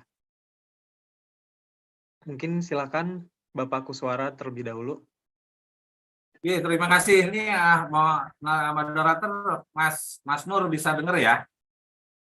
Bisa, Pak. Iya, bismillahirrahmanirrahim. Assalamualaikum warahmatullahi wabarakatuh. Waalaikumsalam. Salam sejahtera untuk kita semua. Terima kasih Pak Ganuardi ini atas respon dan paparannya ya dari jenengan. Ada beberapa hal yang mungkin perlu kami koreksi dan tambahan gitu lupa Pak Ganuardi. Yang pertama terkait dengan dasar hukum untuk CSR ini, sebetulnya dari amanah tadi disampaikan ada dasar hukumnya tuh 5. Tapi yang lebih terpenting adalah di Undang-Undang 40 tahun 2007 ya, tentang persaroan terbatas. Ini di sana juga sudah diamanahkan Pak Ganuardi bahwa sisa keuntungan dari perusahaan itu kan harus kembali 2%, sebesar 2% harus balik ke masyarakat. Itu udah jelas Pak Ganuardi. Sehingga ini menjadi salah satu kewajiban dari perusahaan untuk memberikan sisa hasil usahanya kepada masyarakat melalui program CSR. Itu sebetulnya sudah jelas di situ disampaikan. Namun terkadang juga perusahaan, kondisi saat ini perusahaan itu lebih cenderung CSR ini identik dengan promosi Pak Ganuardi. Kalau dia tidak ada linknya atau tidak ada keuntungan bagi perusahaan, itu biasanya agak sedikit sulit. Itu fenomena yang ada sekali lagi. Itu yang pertama Pak Ganuardi. Yang kedua terkait dengan tadi back practice ya. Saya sangat tertarik terkait dengan program penanggulangan bencana Pak. Ini penanggulangan bencana itu kebetulan saya Kuswara Pak Ganuardi dari Dinas Sosial Provinsi Jawa Tengah ya. Saya penyuluh sosial media Pak Ganuardi. Ini kebetulan di program Kementerian Sosial itu ada yang namanya Kampung Siaga Bencana Pak. Itu pasti di seluruh kabupaten kota, termasuk di Bekasi juga itu ada yang namanya Tagana. Jadi Taruna Siaga Bencana itu pasti Pak Ganuardi, sehingga kalau dari tempat jenengan itu ada program seperti itu, mestinya juga Tagana ini digandeng karena mereka juga tenaga masyarakat yang sudah terlatih Pak Ganuardi. Namanya itu Kampung Siaga Bencana ya, tapi itu tidak semuanya desa. Beberapa desa sudah melakukan adanya Kampung Siaga Bencana, dan ini mohon juga bisa berkolaborasi dengan program jenengan terkait dengan Taruna Siaga Bencana yang punya Kementerian Sosial. Itu juga ada Tagana ini sudah profesional juga, sudah SDM-nya dilatih, terutama adalah persiapan pasca bencana, misalkan dalam dapur umum dan lain sebagainya itu disiapkan. Terus yang terakhir Pak Ganuardi, tadi dampaknya dari program CSR ini diharapkan bisa menurunkan angka kemiskinan. Itu yang saya baca di paparan jenengan. Nah, angka kemiskinan ini apakah dari program yang jenengan sudah bisa mengevaluasi terhadap program CSR yang dilakukan oleh perusahaan jenengan atau Pak Ganuardi ini, kira-kira berapa persenkah program ini bisa menurunkan angka kemiskinan? Karena sekali lagi kemiskinan ini menjadi menjadi bukan bahan ya dalam proses pembangunan kesejahteraan sosial. Dampaknya atau input dari seluruh program itu berharap bisa menurunkan angka kemiskinan. Nah, saya berharap dari program jenengan bisa menganalisis atau membuat satu penelitian terhadap penurunan angka kemiskinan melalui program jenengan aja. Tadi jelas disebutkan di situ. Kita harus tahu dulu ada beberapa orang miskin itu kan ada desil 1, desil 2, desil 3. Nah, yang sasaran di tempat jenengan itu posisinya di mana gitu kan, di desil 1, desil 2, desil 3 ataupun juga di kelas menengah. Sehingga kalau bicara program, saya sangat setuju dan saya sangat mendukung sekali. Outputnya yang diharapkan adalah menurunkan angka kemiskinan. Nah, pertanyaannya, kira-kira program di tempat jenengan itu ada persentasenya berapa sih meningkatkan menurunkan angka kemiskinan? Karena di sini salah satu lagi, karena pembangunan kesejahteraan sosial itu bukan saja milik pemerintah atau dilakukan oleh pemerintah, di mana masyarakat pun juga punya tanggung jawab moral terhadap penurunan angka kemiskinan. Itu saja Pak Ganuardi dari kami. Terutama juga mengucapkan terima kasih nih, jenengan sudah masuk ke program-program Kemensos ya, kayak PRSE, program disabilitas berdaya mandiri. Ini memang cukup membantu dan mendukung dari program-program yang sudah dilakukan oleh pemerintah, termasuk penanggulangan bencana. Yang satu lagi mungkin Pak Ganuardi, saya mohon pesan, bencana itu sekarang kita bicara masalah bencana. Ternyata bencana itu dibagi dua, bencana alam dan bencana sosial non alam. Nah ini coba jenengan dari program jenengan masuk ke yang namanya bencana sosial non alam, seperti ya yang kita kebakaran, tawuran. Nah sebetulnya bencana sosial ini menjadi potensi besar di masyarakat, karena sekali lagi yang namanya bencana sosial itu bisa terjadi ke siapa saja, kapan saja, di mana saja. Kalau bencana alam jelas. Kalau rob di pantai kan nggak mungkin rob itu di tengah kota. Hujan, longsor itu musim hujan, kekeringan itu musim kering, sehingga potensi-potensi seperti itu bisa diketahui jauh sebelumnya. Tapi namanya bencana sosial susah kita, bisa terjadi kapan saja, di mana saja, dan kepada masyarakat. Nah ini mohon juga Pak Ganuardi ini program-program ini coba masuk kita bareng-bareng Mas, karena CSR ini ya salah satu sebetulnya peluang potensi besar. Cuman di dalam proses pengelolaan yang agak susah, kita harus sedikit betul kerja keras ya CSR itu. Padahal sebetulnya perusahaan itu sudah punya kewajiban. Sisa keuntungan itu pasti harus menurut Undang-Undang nomor 40 ya tahun 2007 itu tentang perseroan terbatas, di dalamnya ada amanah seperti itu. Itu saja mungkin Pak Ganuardi dari kami. Sekali lagi kurang lebihnya mohon maaf. Assalamualaikum warahmatullahi wabarakatuh. Matur nuwun Pak moderator itu Pak moderator. Ya, baik, terima kasih kepada Bapak Kuswara atas pertanyaannya. Untuk Mas Ardi, apakah pertanyaannya sudah jelas? Suaranya masih kurang jelas Mas Sidik. Saya izin langsung jawab aja ya Mas. Oh ya, boleh, silakan Mas, langsung saja. Ya Pak Suara, hatur nuhun ya sudah memberikan evaluasi juga buat saya ya Pak, dan masukan-masukan ya terkait dengan program CSR kata Cikarang Indo ya.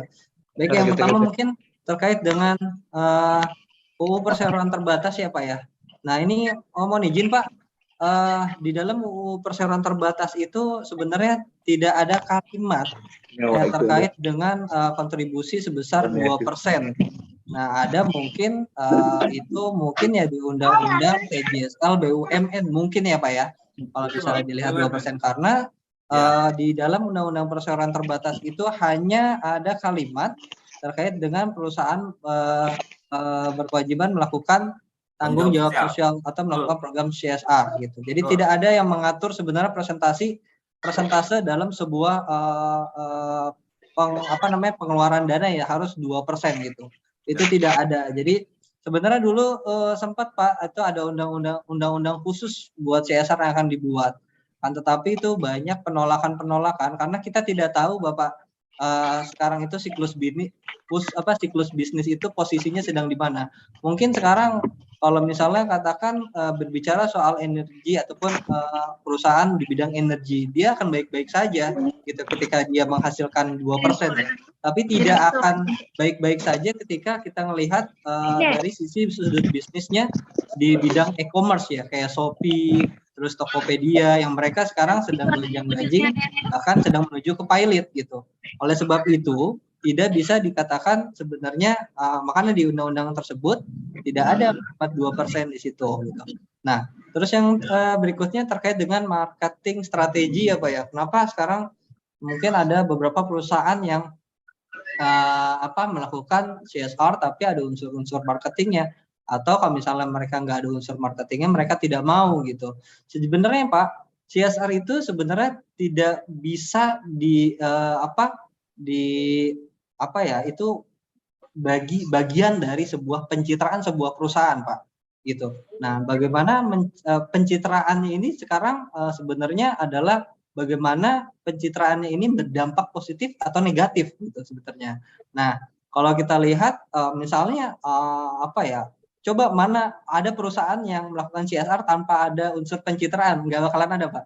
Coba Bapak lihat, pasti semua ada unsur-unsur terkait dengan pencitraan. Baik pencitraan itu terhadap investor, terhadap pencitraan terhadap government, local government, terhadap national government, pasti semua ada unsur-unsur terkait dengan pencitraan gitu, ataupun sebutnya brand marketing ya Pak ya. Nah, jadi itu emang itu bagian dari strategi bisnis Pak. Kalau misalnya kita bedah lebih jauh terkait dengan komunikasi sebuah korporat gitu. Nah, tadi terus berikutnya terkait dengan Tagana. Nah, sebenarnya di program tadi Pak, di program Begana ya, Bersatu Sigap Bencana, tadi saya sudah bilang ya bahwa TKMSB ini kita bentuk atas dasar supaya Dinas Sosial dan BPBD ini masuk. Nah, jadi sebenarnya anggota TKMSB kita juga Pak, tim kerja masyarakat siaga bencana ini itu beranggotakan dari Tagana Pak. Jadi dari Tagana, dari Tagana juga ada gitu. Jadi makanya tadi yang saya bilang bahwa pelatihannya itu bukan pelatihan yang benar-benar dari basic Pak, karena mereka sudah tahu terkait dengan ilmu-ilmu tanggap kebencanaan Pak, gitu. Jadi, nah cuman kita kenapa kok nggak Tagana aja fokus gitu? Nah karena punten Bapak sebelumnya, kami tidak mau ada program sifatnya ada ego sektoral ya sebutnya ya, sehingga nanti dinas-dinas lain nggak bisa masuk. Biasanya kalau di tempat kami seperti itu gitu, culture-nya itu. Makanya kita coba untuk melakukan preventif biar dinas-dinas lain itu bisa masuk Pak. Makanya kita buat semacam kayak tim independen gitu, tim dari desanya sebutnya namanya TKMSB, tim kerja masyarakat siaga bencana. Lalu angka kemiskinan di desa persentasenya berapa sih gitu. Nah, sebenarnya kita membandingkannya itu dengan angka kemiskinan desa Pak. Jadi enggak sekabupaten atau sekecamatan gitu.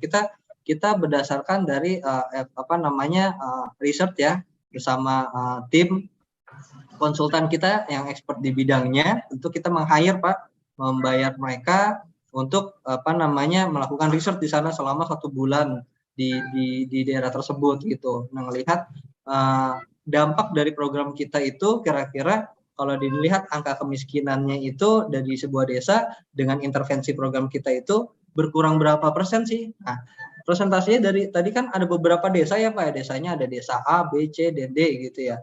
Nah, itu dari kami itu rata-rata sekitar 1-2% saja Pak. Karena sebenarnya angka kemiskinan ini kenapa nggak begitu banyak angka kemiskinan ini? Karena sebenarnya perusahaan itu tidak memiliki tanggung jawab untuk mengurai ataupun menuntaskan angka kemiskinan Pak. Karena kita sifatnya hanya mendukung, mensupport gitu. Nah, tanggung jawab dari sebuah menurunkan angka kemiskinan adalah tanggung jawab pemerintah. Nah, kami selaku mitra CSR Jawa Barat, mitra CSR dari Kabupaten Bekasi bertujuan untuk membantu dalam pencapaian penurunan angka kemiskinan di daerah khususnya berbasis desa. Nah, itu biasanya kita akan membuat sebuah surat Pak, surat pernyataan resmi dari desa. Mungkin nanti kalau Bapak boleh japri, saya tidak bisa sharing di sini ke publik karena sifatnya konfidensial. Nah, kalau misalnya Bapak ingin melihat seperti apa sih, misalnya ntar Bapak mau ada kolaborasi dengan perusahaan untuk men-state itu angka kemiskinan menurun sekitar 1%, 2%, itu gimana caranya? Nah, itu biasanya kita melalui surat keterangan dari pemerintah desa yang ditandatangani oleh kepala desa sekitar Pak gitu. Berikut Pak Peswara. Yang itu untuk bencana sosial Pak Ganwardi ya. Sebetulnya kan bencana itu ada 2. Sekali lagi Pak. Bencana sosial itu sangat cukup penting juga loh Pak Ganwardi. Oke Pak. Baik Pak. Kebetulan kita sama Puskasi Poltek Yesus Bandung Pak. Ini sebenarnya bukan hanya berbicara soal bencana alam ya kemarin. di tahun 2023 kita pun mengenalkan bencana sosial Pak, terkait dengan konflik sosial gitu. Nah itu apapun yang tadi Bapak bilang terkait dengan tawuran, nah itu kita coba memberikan edukasi. Nah kalau untuk kenapa kita nggak melakukan simulasi terkait bencana sosial? Karena isunya yang ada di masyarakat atau di desa tersebut, di desa Labansari itu sekarang kondisinya adalah masalah bencana alam Pak. Tapi tetap kita kenalkan bencana non alam seperti itu Pak. Nuwun, Pak Nur, Mas Nur, nuwun. Ya, baik. Mungkin terima kasih kepada Mas Ardi ya atas jawabannya. Ya, Mungkin ini ada dari Pak Budi Sulis Resen, mungkin bisa disampaikan pertanyaannya Pak. Assalamualaikum Mas Ardi. Waalaikumsalam Pak Budi. Mohon izin. Yang pertama saya apresiasi sekali ini. Perusahaannya punya lulusan STKS yang luar biasa. Ini beruntung, harusnya setiap perusahaan punya lulusan STKS kayak gini di perusahaan. Yang pertama ada 3 hal yang saya catat Mas Ardi. Saya tadi lupa singkatannya. Yang CSR tadi kan ada candu, R-nya apa ya? Saya lupa. S-nya sakit ya. Candu apalagi itu? Yang istilah CSR tadi kan jenengan tadi paparannya ada candu. Iya Pak. Ya kan? Ya. Yang soal CSR candu dan sakit tadi sebenarnya saya jadi menganalogkan dengan program bantuan yang dikasihkan pemerintah pada masyarakat. Sekarang program-programnya kan misalnya jadi candu dan justru membuat masyarakat mengandalkan sekali bantuan ya. Jadi kalau bahasanya hari ini tuh orang tuh berlomba-lomba mengaku miskin biar dapat bantuan. Betul, Pak. Ini saya kayak tertampar dengan istilah ini, sebenarnya seolah-olah itu bantuan sosial itu CSR-nya pemerintah kepada masyarakat. Nah, ini kan tadi CSR-nya perusahaan pada masyarakat. Ini CSR-nya pemerintah pada masyarakat ini bikin candu dan bikin sakit ini. Mungkin nanti bisa diberikan insight atau semacam masukan dari sisi jenengan ya pelaku usaha atau perusahaan. Itu kira-kira program pemerintah itu sebenarnya sudah benar apa sudah baik apa? Karena kalau melihat tadi yang jenengan paparkan kan sudah sangat inovatif ya di level perusahaan. Dan ini harusnya pemerintah agak malu ya, agak tertampar di sisi itu yang di CSR satu itu. Terus yang kedua, ini juga sindiran buat kita. Kadang-kadang program pemerintah itu seperti yang disampaikan tadi, hit and run tapi kiss and run. Dicium tinggal pergi. Ini benar-benar harusnya koreksi buat kami yang di Dinsos. Mungkin bagi kami aja, bagi kami yang di Jepara, kami harus mulai benar-benar berpikir bahwa program itu bukan hanya kiss and run, tapi di kiss tinggal pergi. Ini trik-trik ini mungkin bisa diulang lagi, kira-kira biar tidak kiss and run itu kiatnya apa? Apalagi kalau perusahaan tadi saya lihat ada pendahuluan ya, kayak penelitian atau langkah pendahuluan sehingga programnya lebih tepat. Itu kerjasamanya dengan siapa? Dengan akademisi atau dengan profesional lainnya. Terus yang ketiga, terkait bencana. Saya agak sedikit tertariknya ketika Mas Ardi bilang kawasan siaga bencana. Betul ya kalau salah dengar ya? Iya Pak. Nah, di tempat lain, di BPBD, BNPB, di Dinsos, di Kemensos itu konsepnya kampung siaga bencana, desa tanggap bencana. Jenengan sebenarnya sudah lebih maju. Ketika bilangnya kawasan siaga bencana, kawasan itu kan bisa lebih dari satu desa atau sebuah wilayah yang memang mencakup lebih luas. Ini sebenarnya perlu diangkat, mungkin bisa jadi penelitian tersendiri di STKS buat masukan di Kemensos. Konsepnya jangan hanya kampung siaga bencana, kampung, walaupun tadi perusahaan memang eksekusinya di tingkat desa, tapi konsep yang kawasan tadi, menurut saya ini ide yang bagus. Ini Mas Ardi perlu banyak menulis dan dikirimkan ke Kemensos ini harusnya. Kan lulusan STKS. Ini buat koreksi program yang di Kemensos dan di Dinsos. Sehingga nanti ke depannya bukan desa tok, tapi sebuah kawasan yang lebih integratif. Oke, itu saja. Terima kasih. Ini saya melihat contoh nyata pentahelik. Walaupun secara teori kita belajar pentahelik, jenengan bukan hanya teori tapi sudah mempraktekkan pentahelik. Kalau berkenan nanti mohon di-share nomor kontaknya nggih, biar kita bisa jabinan. Tadi ada dokumen-dokumen yang mungkin sifatnya konfidensial, bisa kami ikut bertanya lagi. Demikian, terima kasih. Assalamualaikum warahmatullahi wabarakatuh. Waalaikumsalam warahmatullahi wabarakatuh. Oh ya, baik, terima kasih. Mungkin pertanyaan dari Bapak Budi. Terus ini juga ada pertanyaan Mas Ardi di kolom chat. Mas Didik, jadi oh ya, satu-satu ya. Sorry. mau baik, satu-satu aja. Oke, siap. Oke. Siap. Atur nuhun Pak Budi atas pertanyaannya, dan mungkin tadi ada saran-saran ya. Jadi yang pertama tadi terkait dengan masyarakat, gimana caranya agar tidak candu ya terhadap program ya Pak ya. Nah ini tentunya dari awal sebenarnya gini, kita coba lagi-lagi balik lagi ke perubahan mindset dari sebuah masyarakat lah, apalagi di kami itu masyarakatnya yang tadi saya bilang ya, masyarakat periurban. Jadi ada daerahnya masih desa, tapi udah gejala kota, gayanya tuh udah kayak orang kota gitu, tapi masih ruang lingkupnya masih desa gitu, status administrasinya masih desa gitu. Nah ini tentu banyak gejala-gejala yang partisipatifnya rendah, terus punten dari sisi integritas juga rendah gitu ya. Nah ini bagaimana caranya kita tentunya kita mengadakan FGD Mas. Dari awal Pak Budi ada FGD bersama masyarakat, dan kita tentu apakah pasti berhasil dalam satu kali FGD? Oh tentu tidak gitu. Nah biasanya kita ada namanya tuh ikut ada sesi community involvement, tapi versi ngariung-ngariungan gitu ya, atau sebutnya kumpul-kumpul bareng. Nah di situ kita lihat bahwa, dan di situ juga kita menyampaikan bahwa perusahaan itu tidak akan selamanya membantu masyarakat, dan tentu masyarakat juga harus bisa mengorganize sendiri gitu ke depan. Nah dengan di situ, dengan ada pendekatan seperti itu, masyarakat akan sadar bahwa oh iya, kita juga nggak akan nih terus-terusan dibina, dan kita akan tentu akan suatu saat kita akan ditinggal. Bahkan mereka kan setiap tahun kita evaluasi ya, bahkan kita kasih sedikit bahasanya sih kayak ancaman ya, sebuah ancaman. Tapi ini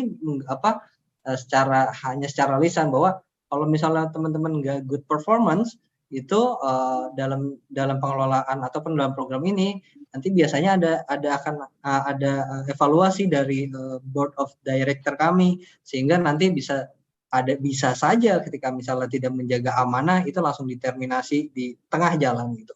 Nah masyarakat dengan adanya sistem yang seperti itu ngerasa mereka satu diawasi, juga mereka diberikan tanggung jawab, juga diberikan knowledge, diberikan perubahan-perubahan mindset, sehingga mereka dapat menjalankan program secara tidak ketergantungan terhadap kami gitu. Dibuktikan sebenarnya ada salah satu desa yang tahun ini sudah kita akan terminasi. Sekarang status di desanya itu status desanya sudah mandiri, dan pengelolaan bank sampahnya juga itu kurang lebih setiap bulan itu omsetnya itu sampai dengan 30 juta, dan itu kita udah nggak ikut-ikut lagi, dan udah terserah dari mereka mau mengelolanya modelnya seperti apa gitu. Nah bahkan ada yang bisa mencari kemitraan baru gitu, jadi menjadikan mitra strategis buat mereka di bidang pengelolaan sampah gitu. Nah itu yang biasanya kami lakukan. Lalu terkait dengan kiss and run, mana saya di swasta program. Nah, sebenarnya ini bukan kapasitas saya ya Pak Budi ya, kapasitas saya untuk menilai sebuah program pemerintah gitu ya. Tapi sejauh ini menurut saya sudah cukup baik Pak gitu. Mungkin dari sisi pengelolaan di desanya ya Pak ya, wilayahnya saja mungkin ditingkatkan ya Pak ya, mungkin itu juga mungkin ya, karena saya lihat juga program-program dari Kementerian Sosial, dari Kementerian Desa itu sudah cukup bagus Pak. Nah mungkin yang perlu ditekankan lagi itu dari tadi saya bilang Pak, punten misalnya contoh kayak pelatihan ya Pak ya, misalnya pelatihan, jangan toh pelatihan masuk berita, terus masuk Instagram, hore-hore, terus ditinggal gitu, tanpa ada di-improve melalui infrastruktur improvement gitu. Jadi selain dilatih juga sebenarnya dilihat juga dari segi infrastruktur pendukung gitu. Nah di kami biasa kita lakukan seperti itu. Ketika melakukan pelatihan itu kita bantu dengan infrastruktur pendukung yang alhamdulillah ya itu bisa berjalan dengan baik gitu. Itu Pak mungkin. Nah terus untuk terkait dengan kawasan siaga bencana ya, kenapa tadi ada Perdes khusus kawasan siaga bencana? Ini sebenarnya kita nggak ada ayo buat kawasan siaga bencana gitu ya, atau buat Perdes gitu, nggak ada Pak. Jadi kita nggak ada yang nyuruh gitu ya. Cuman kalau saya bilang, saya cuma ngasih stimulus bahwa perusahaan itu nggak akan selamanya membantu teman-teman gitu, atau membantu pemerintah desa. Nah, caranya gimana? Ya tentunya teman-teman harus ada kebijakan yang dimana nanti dapat dikelola bersama dengan baik ketika perusahaan sudah menterminate program ini gitu. Nah, dari sisi pengelolaan, tata kelola dan lain sebagainya itu harus diatur melalui Perdes, peraturan desa. Nah, ini mungkin Perdes siaga bencana ini merupakan satu-satunya Perdes yang ada di Kabupaten Bekasi, Pak. Khususnya di Desa Labansari itu gitu. Karena kita keliling-keliling Kabupaten Bekasi belum ada tuh Perdes yang mengatur itu. Gitu. Nah, maka kita sebenarnya menolong kepala desa nih, Pak, ketika mau mengalokasikan sebuah program tanggap bencana atau itu BUMDes itu kan karena kepala desa itu takut ya Pak ya, takut anggarannya nggak tepat sasaran gitu. Nah melalui Perdes itu seharusnya kita membantu mereka untuk mengalokasikan anggaran dana desa yang tepat sasaran karena sudah diperdeskan. Berarti kan kalau sudah diperdeskan berarti kan disetujui oleh stakeholder lokal di desa tersebut kan, masyarakatnya, tokohnya, BPD-nya gitu dan lain sebagainya. Seperti itu Pak mungkin dari kami. Turun. Baik, terima kasih Mas Ardi atas jawabannya, sangat-sangat keren. Terus ini juga ada pertanyaan nih Mas di kolom chat, bentar saya coba bacain ya. Ini dari Iding SDM PKH Tulang Bawang, pertanyaannya, bagaimana agar dana CSR perusahaan dapat digunakan untuk meningkatkan kompetensi tenaga kesejahteraan sosial berupa diklat, pelatihan, dan biaya pendidikan baik untuk S1, S2, atau S3? Dari siapa tadi, Mas? Dari Pak Iding, SDM PKH Tulang Bawang. Oke. Baik, mohon izin Pak Iding. Tadi mungkin Pak Iding telat mengikuti sesi yang pertama atau mungkin belum terlalu melihat bahwa definisi CSR itu bukan dana ya Pak. Ya, jadi perlu digarisbawahi bahwa di bold pula atau digedein formnya. Jadi definisi CSR itu bukan dana ya Pak. Tapi kalau Bapak berperspektif dana itu sebenarnya bukan CSR. CSR yang holistik tadi ada yang sudah saya jelaskan sesuai dengan pedoman ISO 26000. Jika ingin ada pelatihan Bapak coba untuk dibuat kemitraan Pak. Perusahaan juga tentunya memiliki visi dan misi tersendiri. Jadi kita nggak bisa Pak memaksakan perusahaan, ayo kamu harus ikut ikut arahan dinas sosial. Tapi kalau visi misi sama core bisnisnya nggak pas, itu nggak akan bisa Pak. Gitu. Bahkan mereka juga akan menjadi pasif kalau dipaksakan gitu. Nah caranya buat program-program yang sifatnya strategis Pak. Buat program-program strategis dan itu sesuai dengan core bisnisnya dari sebuah perusahaan. Misalnya emang perusahaan itu terkait dengan Contohnya misalnya aspal Honda motor gitu ya, terkait dengan manufaktur gitu ya. Nah, bagaimana caranya mengkolaborate industri manufaktur dengan misalnya dengan program Keluarga Harapan misalnya seperti itu. Nah, itu bisa coba didiskusikan ataupun bisa dicanangkan bersama dengan perusahaan tersebut gitu. Jadi jangan kita punya pelatihan terus kita ngirim proposal, itu bukan hal yang elegan lagi Pak. Itu kesannya kayak punten banget. Itu kesannya kayak kita mengemis ke perusahaan, membawa proposal dengan cara yang kurang begitu baik gitu. Nah, lebih baik saran saya adalah gimana caranya mengintegrasikan antara core bisnis tersebut dengan program yang ada di daerah Bapak di PKH di sekitar desa Bapak. Seperti itu, Pak.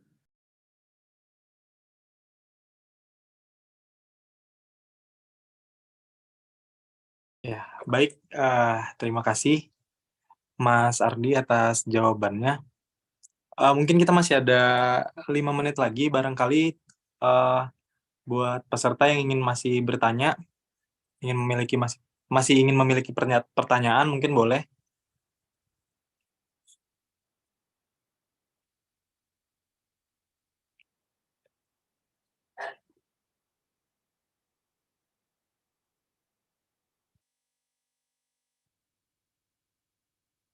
Mas, oh iya. Ini tadi di grup chat ada yang bilang boleh minta materinya nggak, Mas? Silakan Pak. Udah saya setting khusus buat publik. Oh iya. Silakan boleh Mas Sidik. Oke, sebentar saya share ya di grup.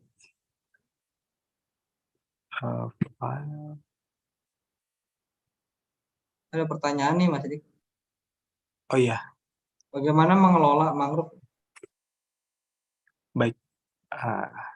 Ini ada pertanyaan dari Bapak Muhammad Zainul.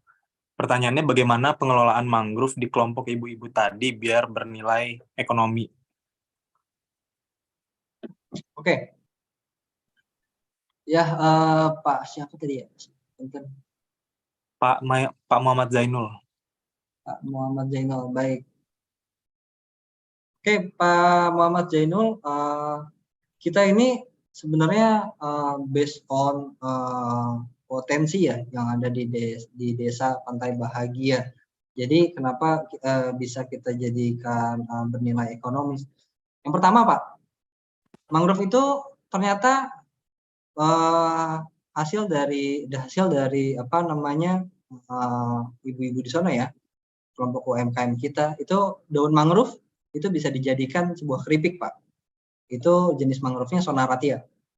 Terus yang kedua itu bisa dijadikan keripik, dan tadi Bapak ngelihat ada kemasan keripik itu jenis mangrove-nya Sonaratia Pak, yang bisa dicampur, dikeringkan terlebih dahulu, dijemur sehingga dicampur sama terigu, dikasih bumbu dan itu enak.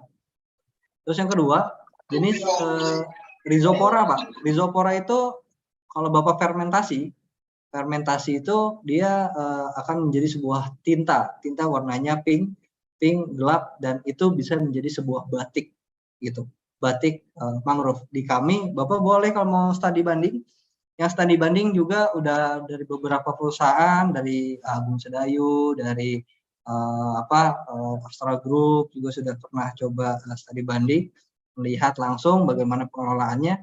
Dan yang lebih penting Pak, mangrove itu bukan hanya nanam, di situ juga ada unsur edukasi.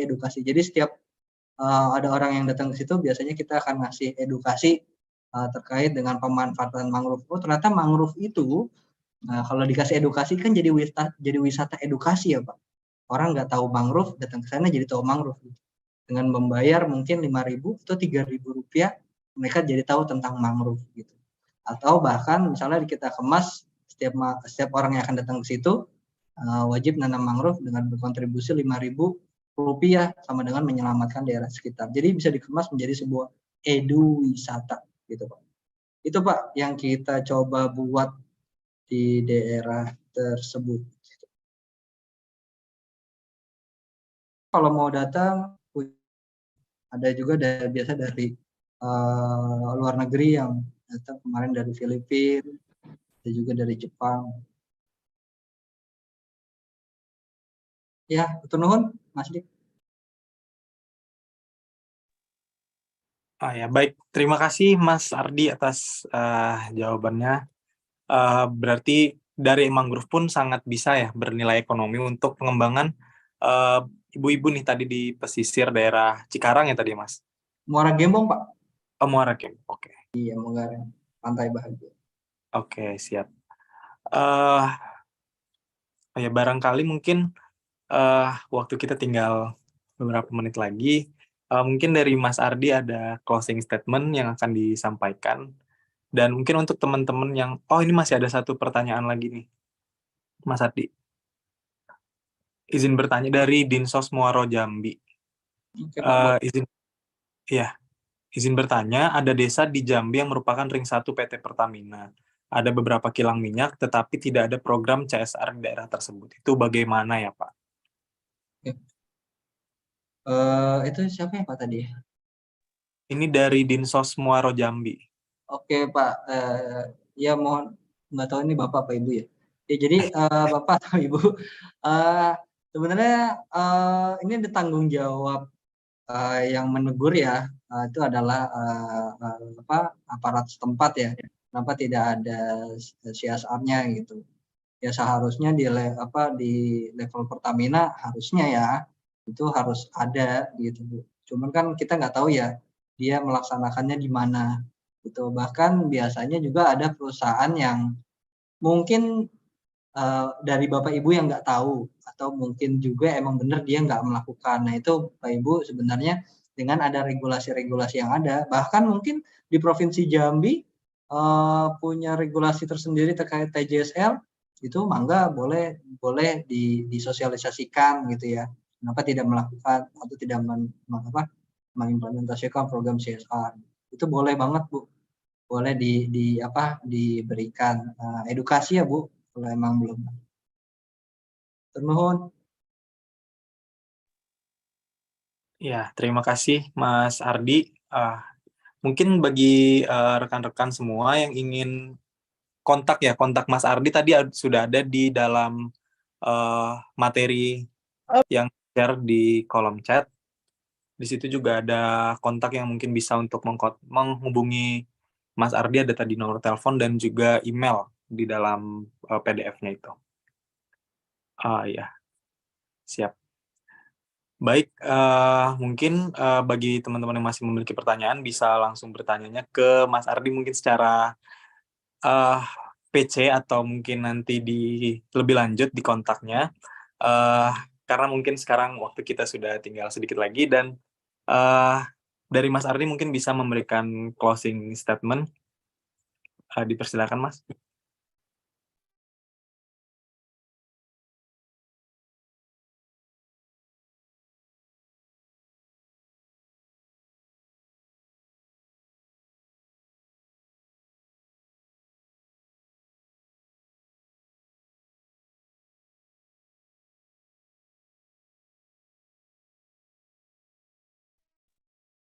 Freeze ya Mas.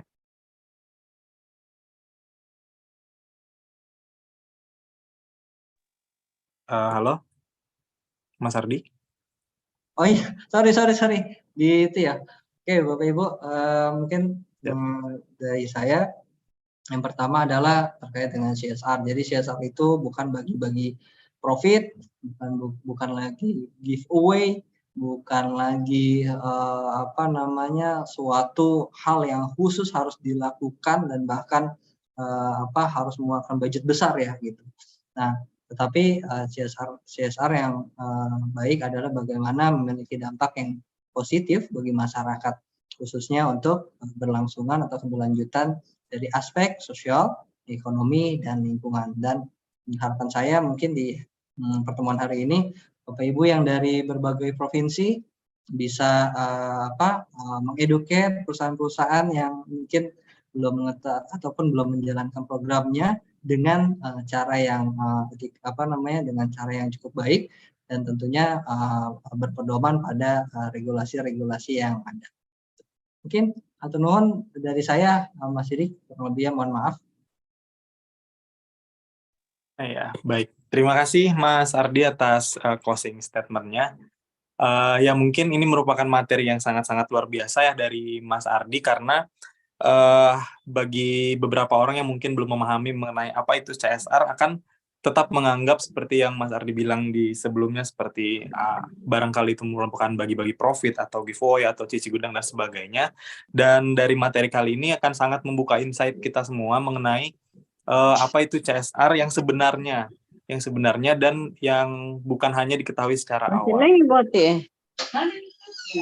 Nah, baik, mungkin dari saya juga cukup partisipasi dari semua peserta, dan terima kasih yang sebesar-besarnya kepada Mas Ardi selaku pemateri pada siang hari ini yang telah memberikan berbagai insight dan ilmunya kepada kita semua mengenai CSR itu sendiri. Akhir kata mungkin saya ingin pantun dulu sedikit. Ya, siang-siang pergi ke kota, jangan lupa beli alpukat.